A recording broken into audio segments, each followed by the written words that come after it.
Hey, this is Helen Paradise from SoCal, and you are listening to the Barbecue Central Show. Let's go! We'll do it live. Okay.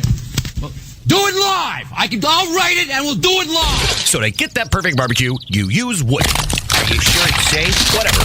We put the lighter fluid on, strike the match, and... Oh! Should we call the fire department? That might be a good idea.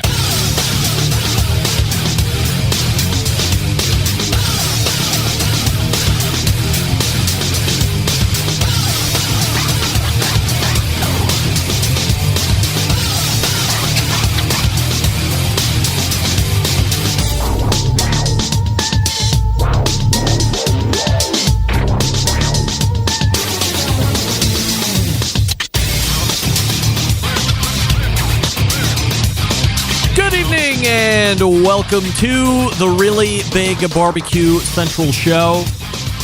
This is a show that talks about all things important in the world of barbecue and grilling. Broadcasting from the Rock and Roll Hall of Fame city of Cleveland, Ohio, the barbecue capital of the North Coast.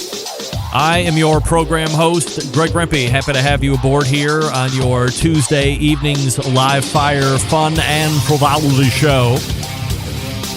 If this is the week that you have set the touch tones into effect or have a well-crafted email to blast off to me, here's how you do that. You can get in touch with the show by sending an email to greg@bbqcentralshow.com. or on the Twitter and Instagrams at BBQ Central Show. Anything else you want to find out about the show can be found at the main website, thebbqcentralshow.com. And here's what's happening in case you get the newsletter coming up in about 12 minutes from now, the second Tuesday in the first hour of the month of Tuesday. I got lost in myself there. Of course, the creator of AmazingRibs.com, Meathead, will be joining us. We will be covering such hot topics as what I like to term as the business of barbecue. Traeger has made a lot of news in the last number of weeks. Weber has attempted to make some news in the last number of weeks. So there's business to be talked about there. Then we will take it out of the bull-bear ring and we will go straight into the garden where everybody loves to live.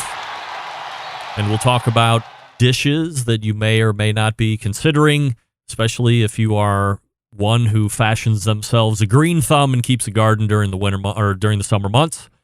And things are coming in rapidly as they do with gardens. So Meathead will be here to help us and guide us through the garden and to what we might want to make with the fruits of our labor.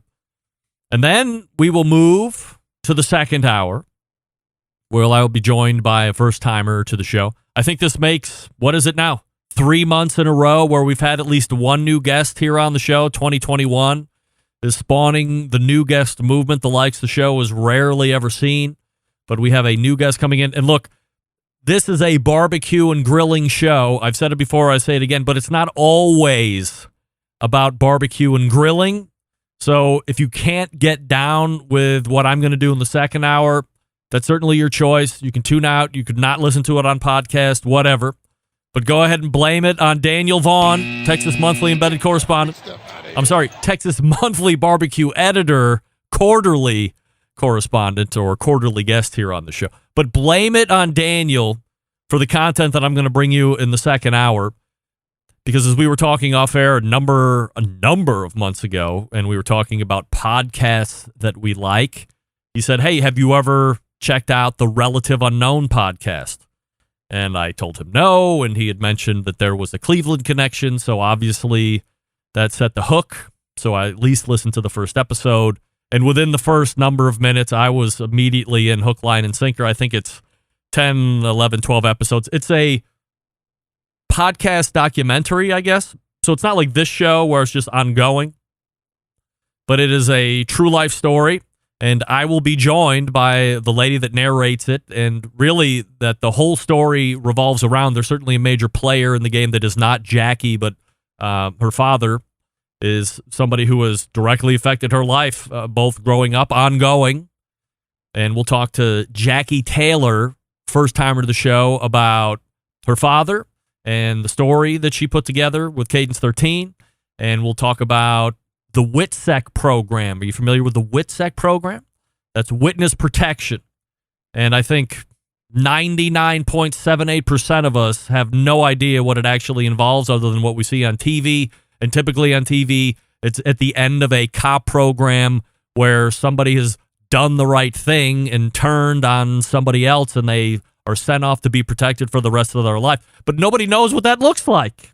Nobody knows what day number 2 or even day number 1 looks like in witness protection. And Jackie's been living it since she's 8 years old, 9 years old. So she can tell us all about it. She can tell us all the pitfalls that are happening and what her life has been like and the troubles that she's had. Look, she's been dealt a horrible hand right from birth with her dad and then into witness protection and what she's had to go through there. So it's going to be enlightening. It's going to be tragic in a certain degree, learning about Jackie's life and what she's had to endure. And hopefully we can use this platform to help shine more of a light and get more knowledge out to the masses on what the witness protection folks are going through. Because it's not necessarily the snitch or the turner that suffers. It's the families that have to go into that and are uprooted and stuck wherever they're stuck to assume new lives. So I'm really looking forward to it. It's been in the works for a number of months now. A huge fan. Again, it's Relative Unknown. You can find it on all the podcast platforms. It is a listen that you should be doing tomorrow, immediately, after you re-listen to this show. So that's what's happening. Meathead coming up here shortly. Jackie Taylor from Relative Unknown in the second hour. Follow me socially if you would. Instagram, Twitter, and TikTok at BBQ Central Show. Snapchat at BBQ Central. I've been giving you the wrong handle for years. I guess I didn't pick BBQ Central Show for Snapchat, but I don't really use it anyway, so who cares?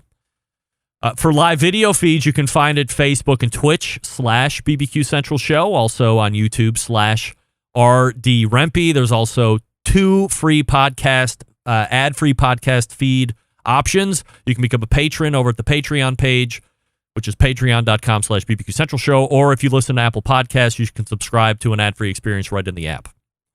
If you live in or around Everett, Washington, at the end of the month, you might want to stop out at the semi-famous Dave Anderson's barbecue restaurant at the Everett Mall in Everett, Washington. It's the Pacific Northwest Barbecue sanctioned barbecue event. It's going to be judged by what they're terming KCBS trained judges, whatever that means.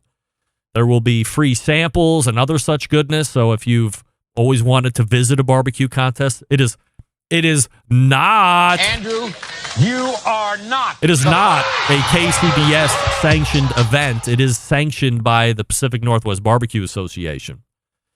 Although they do throw KCBS in there for some reason. But if you've always wanted to see how a barbecue event works in some form or fashion, then get out to the Everett Mall in Everett, Washington, and check out that barbecue event at the semi-famous Dave's Barbecue Restaurant at the Everett Mall in Everett, Washington, August 29th. Also, because it is something that is continuing to sweep the nation, if you can believe it or not, the Mexican dish that people were laughing at me at. That's not Mexican, blah, blah, blah. It is chori pollo. Yes. Fan of the show, Brian Ashman, emailed this in the other day. That's right. That's a dish of chori pollo. You got beans and cheese there on the bottom right. You got your rice top right. And then taking up that whole left side of the plate, you got what is grilled chicken breast along with chorizo sausage, and cheese melted on it. I'm sure there's some tortillas, probably just off on the right-hand side of that. You can see them in the aluminum foil. Mix all of it together, slam it in that tortilla. Oh, my God. It's a Mexican culinary treat, the likes you'll have never seen again. It's so good. You got to try chori pollo. Look for it on a Mexican menu near you. Delicious. Listener feedback before we get to Meathead. Mike in Florida writing, Greg, love the show and appreciate the content you put out each week. Wanted to piggyback on a few similar-minded emails over the last few weeks asking for a segment in the future that talks about the sound drops and the sound effects that you have used and still use during the show. I think the backstory on these would be fascinating. put me in the quote-unquote wants to hear that list. By the way, last week, you got robbed in American Idol. Didn't I? But that's what happens when America votes. Mike, you are 100% correct. That's what happens when America votes. You might think that the results are going to come in one way. You might think that I sang way better than John did and that I should have won. But it doesn't matter. We put it out to America, and then America votes. This is a republic and a democracy. This is how it works here, both for contests here on the Barbecue Central show and in the country. We put out to a vote, and America speaks. I'm not saying that there's anything wrong with the vote. It was very close. I only lost by 8 votes. 8 votes! Maybe next year, I'm going to try really hard to sing even better than I did this year. And I don't know if that's possible. We congratulate John Solberg once again for being Season 2 champion. Before we get to Meathead, I'll talk to you quickly about Yoder Smokers. They design and build all of their products right here in the States, and building pride through craftsmanship and world-class customer service. That's the backbone of how they've built this company. The approach translates into what can be a truly bespoke style product that elevates gatherings with friends and family. They're honored to have a trusted place in the backyards of America. From pellet cookers to wood-fired offset pits or charcoal grills, consistent blue ribbon flavor has become synonymous with the Yoder Smokers brand. Make no mistake, Yoder Smokers' flavor-driven design is unique to each style of pit, and the team has developed their cookers to perform time and time again while outlasting the competition for generations to come. It's this generational thought that's rooted in the handmade products that define the integrity of the core values. American-made, quality, endless flavor. 2 benchmarks of the Yoder Smokers brand. Visit yodersmokers.com to grab yours today. That's yodersmokers.com. I mean, think of all of the championship pitmasters out there that have a Yoder's pellet cooker on their trailer somewhere. Use it as a low smoker. Use it as a chicken cooker. They are badass cookers. Look at Sam out of Sam's Northwest Barbecue. He's killing it selling Yoder Smokers right now. Go ahead, Sam. Browns fan, by the way. Shout out to Sam. We got a year coming now. yodersmokers.com. That's the place to go. We are back with Meathead right after this. Stick around. Be right back. You're listening to the #1 most downloaded barbecue and grilling podcast anywhere. The Barbecue Central Show.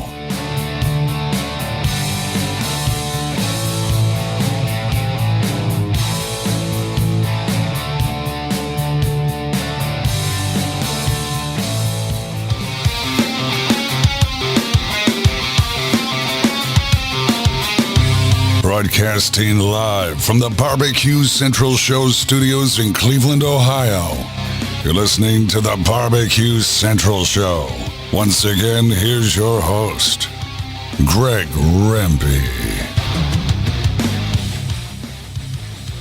Welcome back. This portion of the show being brought to you by the BBQ Guru, creators of automatic pit temperature control technology, sellers of ceramic cookers with built-in power draft fans, and accessories to make your barbecue and grilling life easier. Visit bbqguru.com or call them 800-288-GURU.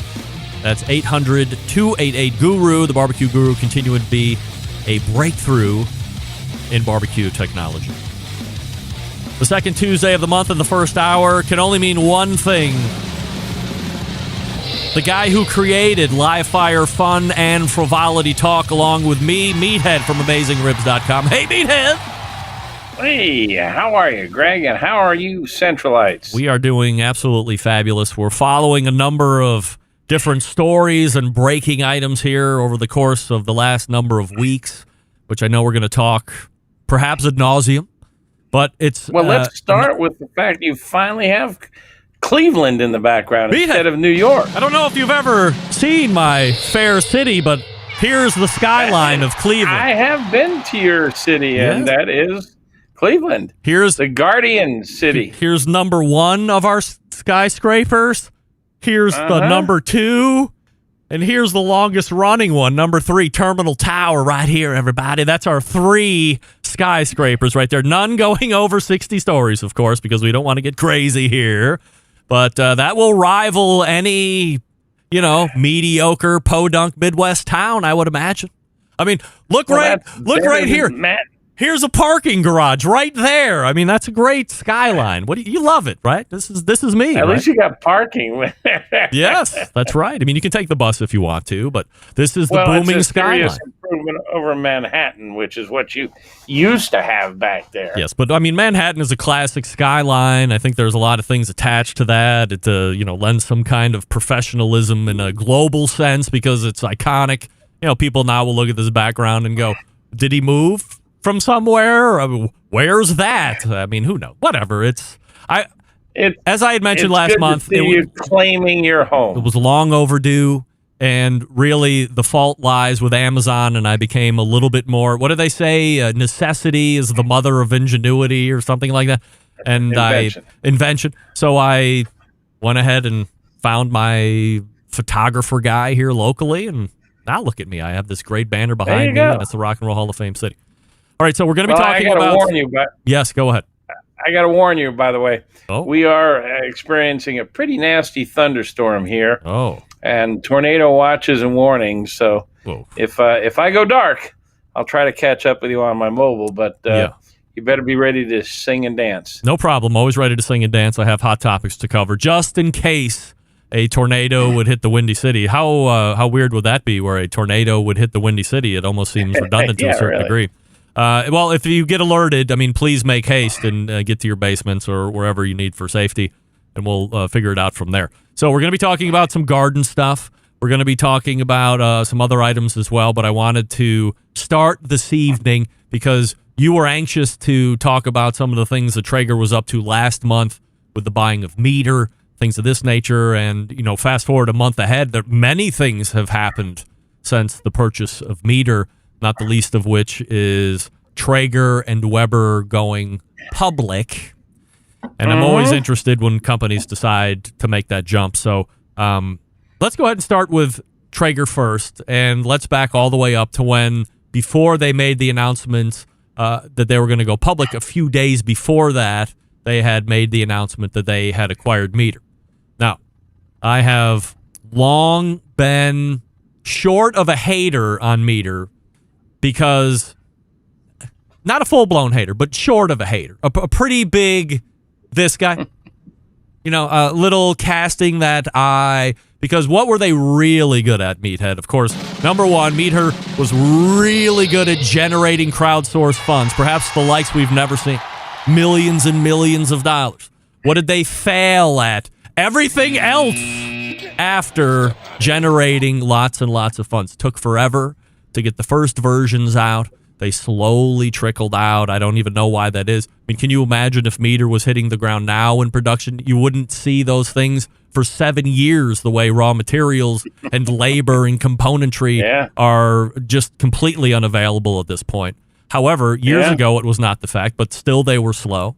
And then you can't really connect them to anything more than 9 or 10 feet away on a Bluetooth connection. And when the lid goes down on the grill, maybe it's not even 10 feet. And I have a number of people that have confirmed that as well. Their Wi-Fi bridge has been lackluster at best. They continue to try and come out with revisions that really aren't that good either. And what I hear is, and evidently it makes a 45 caliber hole in your meat because the thermometer gauge is very big. And what I hear over and over, one over here. I could show you. Here's what I hear over and over. You can confirm or deny this. This idea is great. Everybody buys into the fact that the future is going to be wireless thermometering in some form or fashion. But maybe it's not there yet. And it would be, and what's really good at now is rotisserie cooking. If you're going to leave the top open, you're going to get a little extra distance. If you're not, you're going to have maybe the same crappy distance that you got. But otherwise, I'm not really hearing a lot of everybody's got to get one. I hear a lot of, maybe regret that they got it or it's not there yet. So you tell me about meter and what you think. Well, I hear about 50-50. When they first announced fundraising on crowdsourcing fundraising sites, and they used every one of the crowdsourcing fundraising sites, I I bought in. I thought, well, this is great. This is a great concept. And I immediately bought in, and I bought in, of course, on the top of the line, the most expensive model, the 4-probe unit. I'm looking at one over here that's charging. And I thought it was a great idea. And so I think I spent $120, $150. I forget, whatever it was. And 2-3 years, I didn't hear a word. Wow. I wrote them. I didn't make a big deal of the fact that I ran a website and got paltry to nothing in the way of response. It was just terrible. I was beginning to think that they were just absconding with my money. Yes. Finally, they came out with the low-end models, and they started shipping them. And again, no communication to the people who bought the high-end models. And finally, they shipped the high-end models. I think it was like 3 years later. I forget. I tell the whole story on AmazingRibs.com. And we have this huge thermometer review database. We've got an electrical engineer who tests thermometers, and he's tested it and found that it lives up pretty much to their specifications. It does have a large hole. The problem is you have a lot of electronics to fit into a small tube in a very hot environment. I mean, if you're going to do a steak, those electronics have to be able to withstand temperatures in the 600-700 degree range. And that ain't easy. Now, if you insert it into a steak, which is 38 degrees coming out of the fridge, and you're going to cook it up to 130 medium rare, no problem. The electronics can take 130 degrees. But if it's protruding out into the atmosphere around there, it can be pretty badly damaged. So they had some serious technical problems to overcome. I believe they've overcome most of them. Mine is working okay. The range is limited. I've heard from readers who have fallen in love with theirs and others who hate it. My suspicion is that there's going to be generations of improvement. There is a knockoff. I forget the brand name. Again, we have it in our database. And then there's what the heck? Tapacu, which has been around for a long time. Yes. Really fine, high-tech remote read. And they now have a wireless model, which works pretty well. So I'm optimistic we'll see this technology improve. And the Traeger spent $46 million on this product. That's a lot of money. I wouldn't be surprised. Well, actually, I have unofficial commentary from some other industry-leading thermometer producers that they're working on competition. So I suspect there'll be others. But it makes sense. Traeger has been a leader in the technology side. The interesting story that's developed out here is that Traeger and Weber both went public within a couple of weeks of each other. Yes. Traeger went public on July 29th, and Weber went public about a week later August 5th. on August 5th, Yep. Which was only 5 days ago. Yes. Traeger opened at around $22, and today they closed at close to $32. Yes. So their stocks are going up. My guess is that enthusiasm for Traeger stock is related to the enthusiasm for Traeger grills. Traeger and Big Green Egg are two products that seem to have a cult following, that seem to have people who are madly in love with those products, and they are, like Apple people, which I am. I'm an Apple person, and there's a cult following, and my guess is they're the ones who are buying all that stock. Whereas Weber, which has been around for many, many, many years, much higher revenue, a much more solid company, sold in 78 countries, 36% roughly, maybe closer to 40% of all grills sold in this country are Weber's. Traeger has about a 2% market. Weber came out and they did not achieve the dollar value that they had hoped. and they did not achieve the number of shares that they had hoped. No. They still sold a heck of a lot of stock. I think it was somewhere around 250 million. Yes. And that's a lot of capital. I mean, you can pay down some debt, you can pay some bonuses, and you can use it to develop. Now, Weber is moved into the electronics world. They have always been a steel and plastic company. They've always been, stamping out steel, building really solid, well-made grills that don't necessarily have the latest bells and whistles, but you buy a Weber Summit and you might as well put it in your will because it'll outlive you. And they have this huge parts inventory. I had a 20-year-old Weber Genesis that needed some parts, and I called them up, and son of a gun, they had them in stock. I mean, it's a great company. Napoleon makes a gas grill that competes with them that I think has got a couple of legs up on some of their products. But Napoleon has a bigger market share than Weber does. Pardon? Napoleon has a bigger market share than Weber does. I don't think so. 100%.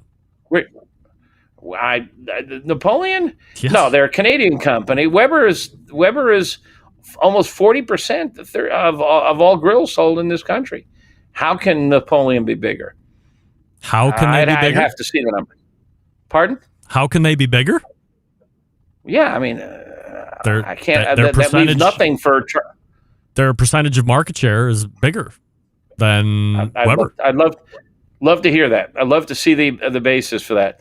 But regardless, I mean, Weber's a great company. They've done a lot of things well, but now they've gotten into the digital world, which is something that Traeger's done very well, and they've stubbed their toe when they introduced the Smoke Fire, which had a smart phone connectivity and bells and whistles.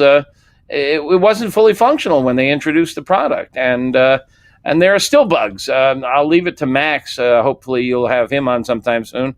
He's testing one of their new models that came out just around the time they came public, and he's having a dickens of a time getting it to work properly. So, all these companies going public, it's going to be interesting to see where they go. The financial analysts rate Weber higher than Traeger, but you've got to admire what Traeger is up to. I mean, Weber comes on the market. Their New York Stock Exchange abbreviation is WEBR. Traeger comes on and they are Cook. Yeah. COOK. Brilliant. Just brilliant. The day they go public, they're all crowded up on the dais there, and they ring the bell, and in the background they have a huge sign. Cook with us, or I've never seen that at an IPO. So these guys are smart, and they are gunning for Weber, but they are primarily at this moment a pellet grill company. Now they've got a thermometer company. Weber makes charcoal, gas, and pellet grills, and they're getting into the digital world. They're in 78 countries. Traeger is in one country. That's not true. According to their perspective, Traeger sells grills all over the world. To my knowledge, according to their perspectives, let me rephrase it. They're primarily in the U.S. Okay, I agree with that. Primarily, yep. Do you think but that both of them have do you think that this shows the difference in CEOs, goes to show the difference in how you were even seeing the companies appear on their IPO days? You have Jeremy Andrus, who well-famed, bringing Skull Candy to market and prominence, and other than Beats by Dre, who was launching at the same time and would have killed anybody doing headsets. I think Skull Candy probably would have been number one in the market outside of Dr. Dre and his Beats by Dre.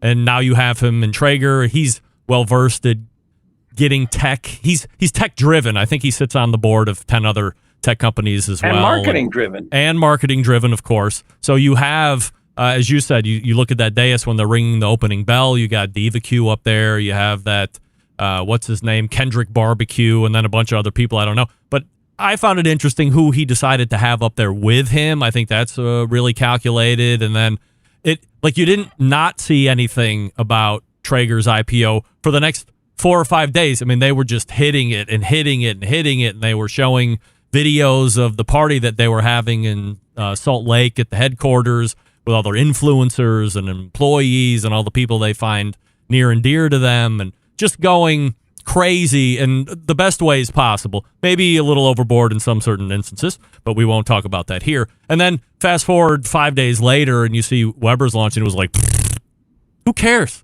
I mean, it was such a difference. You have the CEO, is it Chris Scherzinger or whatever his name is, talking about how they want to automate the cooking process to a certain degree, or to a whole degree, where you're taking all the have to knows away, and it's going to tell you how to do everything to perfect your cooking. And I'm sure Traeger is in that field. I'm sure too. Traeger wants to do that too, but I think the way that it's brought across is much different. There's a lot of cool marketing things. There's a lot more buzz around Traeger than there is around Weber, and Weber could probably stand to try and fish some of those Traeger folks away, or hire some people that have a little bit more of a marketing buzz to at least create some excitement. I mean, August 5th was like dead, other than Tuffy Stone posting like 2 pictures on the New York City streets in front of the stock exchange. It was kind of sad. Well, that's all true, but let's cut to what the financial wizards look at. Weber's market cap is $5.5 billion. Traeger is $3.5 billion. Traeger had a net income of $31.6 million in 2020. Weber had $88 million. Right now Weber's still the big boy, the big dog. But you've got to admire Traeger's guts and savvy and a chutzpah. But I'm just looking at my notes here. You're correct. Traeger says their U.S. penetration is only 3%, and it is their primary market, not their only market. And they do plan to expand internationally. But Weber is active in 78 countries. Big difference. It'll be interesting to see. Meanwhile, in the background, we have another interesting development going on, and that's a company called BBQ Guys. Yeah, and they're out of they're down in the south. I forget where they Alabama, I think Mississippi, somewhere around there. Yeah. And they own a grill line called Blaze. But this is a company. If you're not familiar with them, check them out. They're advertising on TV. I saw them the other day advertising during the Olympics. Yep. They were bought by their company that specializes. It's a grill store. It's an online grill store selling grills and accessories, and they're doing some great videos. And they were bought by a private equity firm called Brand Velocity Partners. And Brand Velocity Partners, among the partners is Eli and Peyton Manning. Yep. And the commercial I saw the other day had, I think it was Eli on the commercial. I didn't catch the whole commercial, but they're behind it, and I'm sure that they're going to use their reputation to promote it. They're going head-to-head with Amazon, which is not an easy task. Amazon has a heck of a lot of grill products for sale. They had $130 million in revenue in 2019, and Blaze had another $41 million. So they're almost $200 million in revenue, and they too plan to go public. What this is endemic of is during COVID year, when all the restaurants were closed, we stayed home and cooked. And your listeners and my readers are home cooks anyhow. But there are an awful lot of folks who are not much at home cooking. They, particularly city dwellers, they dine out a lot. And if they cook simply, or they cook pre-prepared foods, or they carry out. And they got into the sourdough bread thing, and and grills were selling like hotcakes all through the spring and summer of 2020. And it slowed down because of supply chain issues. They couldn't buy steel, they couldn't buy plastic, but there was a huge demand for grills all through there. So when we come out of this, if we ever come out of this, We better. It's going to be interesting to see how many legs this barbecue enthusiasm has. All right, here we go, Meathead. The top 10 competitors in the market of the barbecue and grilling market are as follows, according to finance.yahoo.com. Number one. Who's number one in the market? Company called Weber. Middleby Corporation, LLC, largest competitor with 19.62% of the market, followed by who? Meathead? Napoleon. Napoleon, Weber claims 16.8 I don't know what we're measuring here, but Weber claims in their prospectus that they have something like 40+% of all grill sales in the United States. Now, I don't know what your data is, where it's coming from, whether it's worldwide, but I find it hard to believe. I know Napoleon, I love their products. Yes. But I know as I walk my neighborhood, and I go out for a walk every morning for an hour, I see one Napoleon grill in the neighborhood, and it's the one that I gave my neighbor. But everywhere I go, I see Weber kettles, Weber Genesis, Weber spirits. Weber is, we'll have to do some research. I don't know who this Yahoo source is, but I question it. All right. John Solberg says this is a bad list, so we say fine. We'll trash it, but it was published, so you know what they say on the internet. It has to be true. Thank you, John. All right, Meathead, stand by. We'll be right back, and we'll finish this tech stuff up, and then we'll talk about some garden, food, and such. Pits and Spits has been handcrafting smokers and grills in Houston, Texas. In that time, Pits and Spits establishing itself as one of the premier brands in high-quality offset smokers, and of course, pellet cookers. Pits and Spits setting itself apart by using heavy 7 and 10 gauge stainless in every cooker, fully welded construction that you can feel when you use the Unit 304 stainless roll-top lids and front shelves on every single smoker. Does it matter? Yes. Using higher quality materials, Pits and Spit smokers reach and maintain temperatures, allowing you to worry more about the meat than the heat. By providing a fully welded smoker, you don't have to worry about grease or smoke leaking out of the barrel, that grill rattling apart as you move through the backyard. And 304 stainless steel means you're getting an heirloom quality piece of equipment you can pass down to the kids if you want. Now, where some companies focus on being a low-cost provider, Pits and Spits focuses on craftsmanship and using quality materials. Are there cheaper ways to do this? Sure. But they don't like tack welds or cheap stainless or electronics that you can't trust. Having in-house manufacturing gives them complete control of the design and standards. Not something you find with stuff brought in from overseas.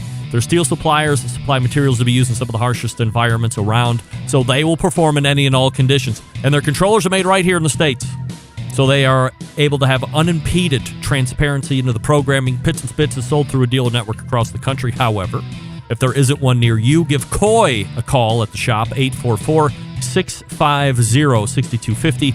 Whether you're a backyard grill master looking to cook steaks for the family or a competition team smoking 50 racks of ribs, Pits and Spits has a product for you. You can check them out at pitsandspits.com. That's all spelled out, pitsandspits.com, or see their pits in the wild across the globe, and with their handle at Pits and Spits, at Pits and Spits, again, all spelled out.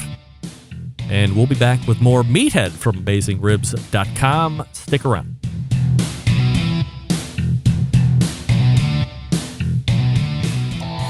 Howard Stern, Jim Rome, Dan Patrick, and Greg Rempe. The Mountain Rushmore of talk show entertainment. Now, let's get back to the Barbecue Central Show.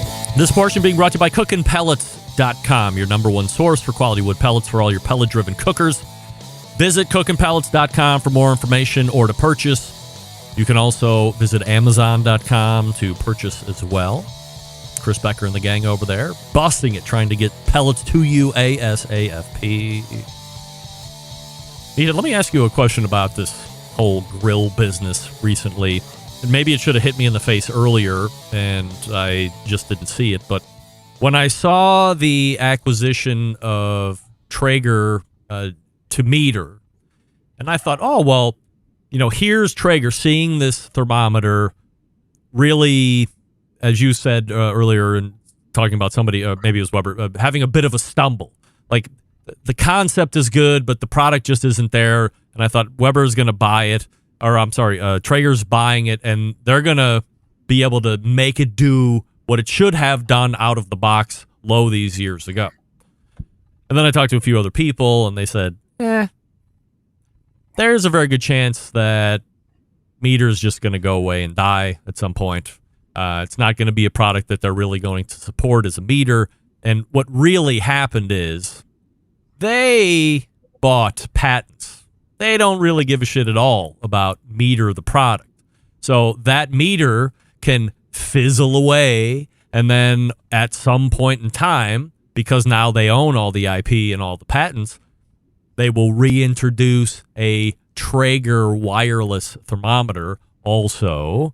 Traeger buys all of the Meter patents because now they can corner the market on wireless probe technology. I think Meter's in some kind of litigation with 5 other knockoff companies at this point in time, or somewhere thereabouts. Likewise, Traeger is trying to put Green Mountain Grills out of business because of the patents. If it all set up perfect for them, they could control the pellet cooker market. A, they could control the Wi-Fi portion of the pellet cooker market. B, and now they could corner the wireless thermometer technology as well. I mean, it could set up really well for them. I think it's highly unlikely, but it could set up really well.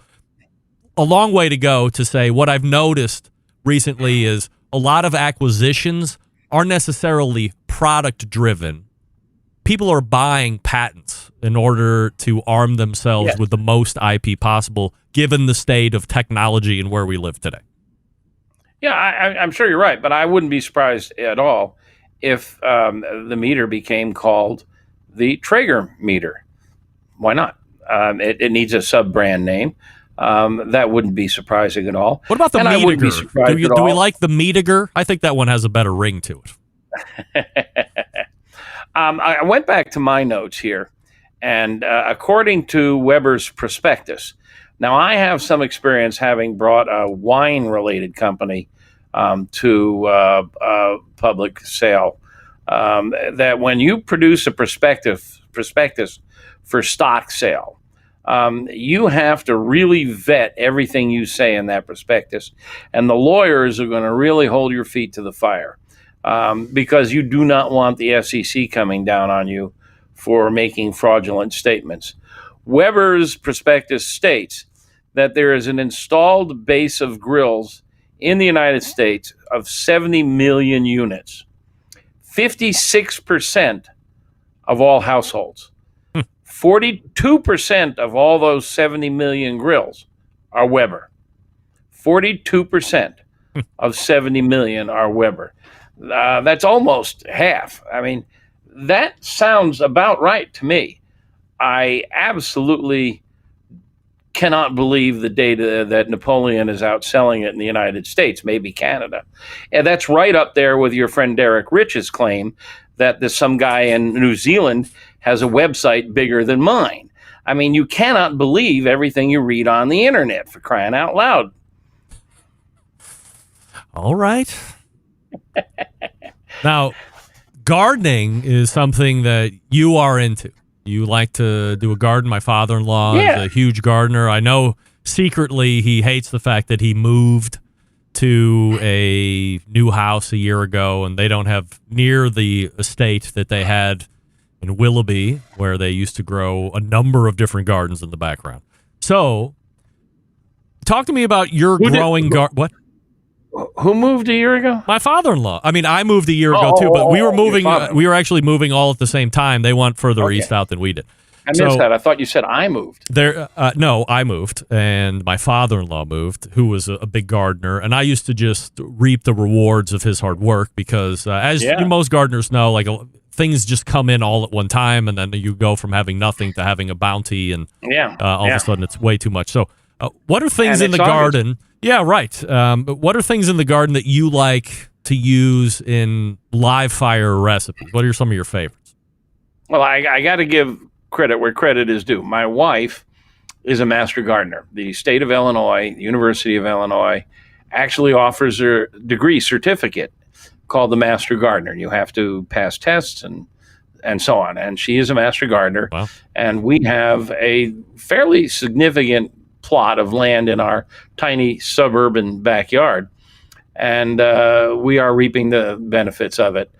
Eggplant is coming in now. Tomatoes are coming in. Zucchini the size of baseball bats. All kinds of fun things you can do with them, though. Our mutual friend, Steve Reichlin, wrote a book on grilling vegetables. It just came out this year. It's an excellent book. I have a number of recipes that I do that are a little different than some of his, but they're a lot of fun. I do eggplant parmesan on the grill. It's a lot of fun. We start with the tomato sauce. You start with the tomatoes. Usually I choose these egg-shaped tomatoes, which are Romas or, one of the Italian varieties. They're more meaty than they are juicy. And you split them in half and you grill them face down. You got to make sure the grill is really clean. You do not need meat grease on your tomatoes. And that's top and bottom. You don't want smoke from meat grease on your tomatoes. Right. But you can smoke these babies and you grill them until they're a little charred, flip them over, grill the backside until it's charred, and then you can pop the skins right off and you can chop them up, and now you have fire roasted tomatoes.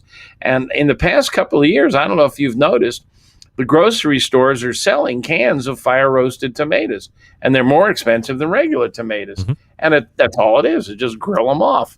Once you grill them off, throw them in a blender or a food processor with a little salt and whatever the herbs you want, oregano, salt and pepper, and, give it an Italian flavor. Whir them up, and now you have a great tomato sauce. Okay, then you take the eggplants. Now, if you're going to make eggplant parmesan, typically, you dip them in egg, and then you dip them in breadcrumbs, and then you fry them. And eggplants are like a sponge. They just soak up oil. But you can take an eggplant slice, about a half-inch thick, and just paint it lightly with oil and throw it on the grill until it softens. Then you take your tomato sauce and ladle that on top of that slice. Then you can take a slice of a Parmesan cheese and or mozzarella cheese and lay that on top. Close the lid until the cheese melts. And now you have this lovely round disc with tomato sauce and cheese on top. And I have the recipe and the video. There's a video that shows me making these. They're really gorgeous. Some basil, a couple of chopped up pieces of basil or slices, or just leaves of basil. And eggplant parmesan on the grill is delightful. And it doesn't have anywhere near the oil of classic fried eggplant parmesan. And it's just a lot of fun. And you've got this grilled tomato sauce now. You can use it on pizzas. You can use it on pasta. You can use it. There's another recipe that I know I've mentioned here before, but I have to mention it. And I'll mention it every year till I die, because it may be one of the coolest things you can do on the grill or a smoker. It's actually best on a smoker, but you can do this on a grill if you know how to make your grill smoke. And that is, you get cherry tomatoes, 1 or 2 plants of cherry tomatoes, and you're just swimming in cherry tomatoes. Yeah. You pick them when they're ripe, and you get a sharp knife and you stab them 3 or 4 times so that they're porous now, so that moisture can evaporate. And you throw them on your smoker. Use a grill topper or something so they don't fall through the slats, because they're going to shrink. And you throw them on the smoker at the lowest temperature possible. And it takes 4 hours maybe or more. And you shrink them down to raisins. And they become like raisins. They're like sun-dried tomatoes. They're really concentrated flavor. They're really sweet. They have the soft texture of a raisin. Don't let them get hard. Don't cook them too far. And then you can freeze them and have them all winter long. But these guys are fantastic. Any place you would use a raisin. But they're great on a pizza, on a salad, in a focaccia. Just a million things you can do with these smoked tomato raisins. and you just snack them, man. They're just fantastic. And if you don't have cherry tomatoes growing, go to the farmer's market and buy a big old bag of them. You will not regret doing this. Nothing could be simpler. If you need more hand holding, go to AmazingRibs.com and find the recipe there.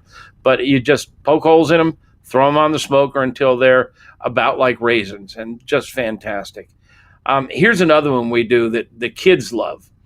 Pizzucchini, especially if pizza gets ahead of you. I mean, if the zucchini gets, and it does, you go out there and you got this gorgeous 6-inch zucchini, and you say, "Oh, that's fantastic! I'm going to pick it tomorrow, and we're going to make a zucchini side dish." And you go out the next day, and it's a baseball bat. I mean, overnight, it just grows the size of a baseball bat. And a lot of people think once they get that big, they're worthless, but they're not. You slice them lengthwise, and you scoop out the pith, which is kind of soft and mushy. Scoop it out so that there's nothing left but skin and meat. And then you grill those, slice them with a knife so that there's some, X-shaped slices. And then you're not going to slice them. You're just going to gouge them with a knife. And you grill them, the two halves, until they're a little limp. And then you bring them in and you fill them with whatever you would put on a pizza. Ground meat, sausage, mushroom, tomato sauce, your grilled tomato sauce. Yes. We did one the other night with chorizo, breadcrumbs, just loaded up like a canoe with passengers, as mounded up as high as you can. Top it with tomato sauce and cheese, back on the grill until the cheese melts, and you've got pizzucchini. And kids eat their vegetables. They love it. Do you take the, is it called the rind or the skin off of it? Do you use a peeler to take that off to eat? You can eat that? No. Zucchini skin is tender, and especially when you've cooked it, no need to take it off. It's just fine. All right. Yeah. Well, that's a step I can. And you can do it with both green zucchinis and yellow. And I prefer the yellows, actually, but for some reason, my wife keeps planting the green ones. I'm not too up on Ratatouille. I knew it was like a Disney movie at some point a number of years ago, and Ratatouille ended up being the featured item of the whole movie because of its simplicity. It looks to be a tremendous labor of amount to put it together, but like, what's in it, and why would I want to bother with it? Let's just call it a mixed vegetable grill. You get the zucchini, you get the yellow zucchini, the red zucchini, the tomatoes, the eggplant, whatever's growing out there. You grill it all up, toss it together, and eat it. Melt some cheese on it if you want. Throw some fresh herbs in there, some basil. Top it off with a grilled tomato sauce. I mean, there are a bazillion recipes for ratatouille, but basically it's just a mixed vegetable grill. And if you do it right, it's a meal in itself, and it's wonderful. Dessert-wise, I know everybody's waiting for you to say, "Oh, grilled pineapple," of course, but let's change it up. You put on your outline grilled peaches, which is something that I used to do quite often when I originally got into, before I had the forum. Yeah. Well, no, I had the forum, but before any podcast or anything, everybody loved grilled peaches. So how do you do that best? And because we want to try it this week. Well, start with good peaches. With all due respect, I'm sure there are listeners out there from Georgia and South Carolina, but your peaches are not as good as cold climate peaches. Yeah. And this is true for most fruits. And winemakers all know this. All the great wines of the world come from cool climates. And that's because you have hot days which sweeten the fruit, and then cool nights which keep the acidity from burning off. So you get this perfect sugar-acid balance. We get peaches here from southern Michigan, particularly around the town of Red Haven, and they are just ungodly good. You eat them over the sink, and there's basically two. There are a bunch of sub varieties, but basically there's cling peaches and freestone peaches. And if you can, you get freestone peaches. And that means if you slice the peach in half, it comes right off the stone or the pit. It doesn't cling to the pit. And those are easier to deal with. Usually for grilling, you want them a little less than perfectly ripe. When perfectly ripe, they're really soft. You squeeze them and they're like a baby's bottom. And you want them just a little firm. You slice them. And again, you've got to have really clean grill grates. And you start with the cut side down, flip them over, and get a little grill marks on them. They get caramelized. This is the process of converting the sugars, and they get a richness and a complexity that you can't get any other way.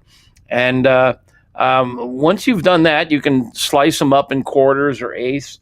And there's a recipe my wife created that's on our website where it's a rum and butter and a little sugar, and it is just awesome with ice cream. So peaches and cream and this rum butter sauce, unbelievably good. And now's the time. These peaches are all coming in. Try for Washington State, Michigan, Minnesota. Probably Ohio's got good peaches. Oh, yes, we do. New York State. Cool climate peaches. Grill them off. Throw some ice cream and this rum butter sauce on there and go straight to heaven. I don't know what we haven't covered tonight, Meathead. We've talked about technology. We've talked about stocks. We've talked about bonds. We've talked about what you should believe on the internet and what you shouldn't. And then we've closed it out by saying, get into your garden, and before it overtakes you, eat that stuff. And you've given us recipes. I mean, you have done it all tonight. Go to AmazingRibs.com if you're not going there regularly. Of course, join the Pitmasters Club if you haven't joined that for less than $25 a year. And we will see Meathead in September, if you can believe it. And remember, it is the largest barbecue and grilling website in the world. On the face of the earth. That's right. There's Meathead right there. Thank you, Meathead. Thank you very much. Always good to hang with you and the Centralites. Meathead from AmazingRibs.com right there. And again, covering it all. So if you've missed it, if you're just tuning in right now, I see Corey Gilbert joining in. Sorry, Corey. You're going to have to get it on podcast. It'll be up a little bit later this evening. Before we close out the first hour, I will talk to you quickly about Yukon Glory, one of the newest sponsors of the show. And they are ready to talk to you about the Grill and Serve set, an absolute revolution when it comes to the landscape of grilling baskets. I'm going to show you here in the second hour. I've always hated two things about using grilling baskets during my cooks. One, I have to wear some kind of heat-resistant glove to take those things on and off the cooker because they're hot. Secondly, it gets grease or oil over the damn table, for my counter, wherever I put it, when I set it down to serve. And being someone who is a clean freak, this isn't something that I can really get down with. So what's a live fire cook to do? Enter a great product from Yukon Glory called the Grill and Serve. This patented design fixes everything. The set includes 3 stainless steel grill baskets, which are moved by a clip-on handle that seamlessly grips the interior of the basket for easy lifting and dropping. The set also has a large custom-fitted stainless steel serving tray to catch any drips and allows for a beautiful custom presentation. Perhaps, in my case, more importantly, gives you a clean table when everyone is done eating. Thank you, Yukon Glory. What should you cook on them? Where can you get them? Glad you asked.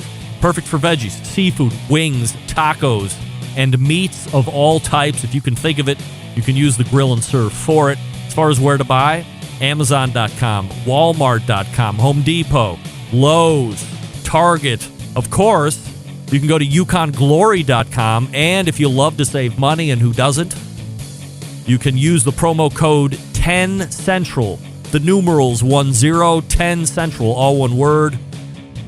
When you use it, you get 10% off your entire order all August long. Go to YukonGlory.com. Any product, 10CENTRAL, 10% off. We're back to wrap the first hour right after this. Stick around. We'll be right back. Continuing to produce incredibly mediocre content in an exceptionally professional way. You're listening and watching the Barbecue Central Show. Once again, here's your host, Greg Rempe. All right, welcome back. This portion being brought to you by Fireboard 2, Fireboard 2 Drive, and Fireboard 2 Pro. Monitor up to 6 different temperatures simultaneously. Connect to Wi-Fi for cloud-based monitoring or via Bluetooth. Alexa or the Google Assistant compatible. Find out more by visiting fireboard.com or call 816-945-2232. We thank Meathead from AmazingRibs.com for joining us last hour. We are heading to the second hour. Stick around. We'll be right back.